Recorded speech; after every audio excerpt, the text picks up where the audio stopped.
Hello বন্ধুরা, welcome back to my channel. তো তোমরা সবাই কেমন আছো? আশা করছি ভালো আছো, আর আমিও খুব ভালো আছি।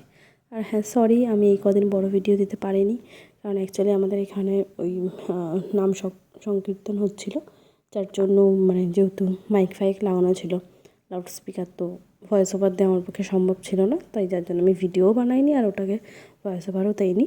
কিন্তু আমি কিন্তু শর্টস ছেড়েছি, আশা করছি তোমরা সেগুলো দেখেছো। কেমন লাগলো অবশ্যই জানিও সেগুলো।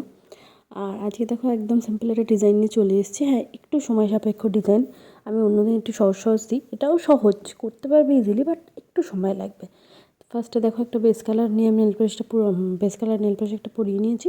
সেটাকে পুরোপুরি শুকিয়ে নেব। এবং শুকানোর পর নিচেটা দেখো একদম লাইট গ্রিন কালারটা আমি নিয়ে আলাদা করে নিচেরটা দিয়ে নিয়েছি।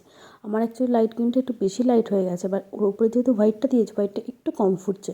তোমরা এখানে কন্ট্রাস্টে কিন্তু ব্ল্যাক কালারটা দিতে পারো, ব্ল্যাক কালারের সাথে কন্ট্রাস্টে ওটা বেশ ভালো ফুটবে। এবার দেখো আমি টুথপিক দিয়েই করেছি, অন্যদিন ডটেড টুলস দিয়ে করি, আজকে তোমাদের সুবিধার জন্য, তোমাদের বোঝানোর জন্য আমি ওটা টুথপিক দিয়েই করেছি। 5টা করে ডট দিয়ে নিয়ে হোয়াইটের ফ্লাওয়ার করে নিয়েছি, আমি 2টো করেছি আমার বেস অনুযায়ী। তোমরা তোমাদের মতো একটাও করতে পারো। আর বাকি সাইডে দেখো কিছু কিছু সেফটি পিন দিয়ে পাতা পাতা ডিজাইন করে নিয়েছি। আর শেষে ব্ল্যাক অ্যান্ড হোয়াইটের মাঝখানে একটা করে ব্ল্যাক দিয়েছি, যাতে ফুলটা ফুটে ওঠে। ডিজাইনটা কেমন লাগলো অবশ্যই জানি, আর ভালো লাগলে একটা লাইক করে দিও।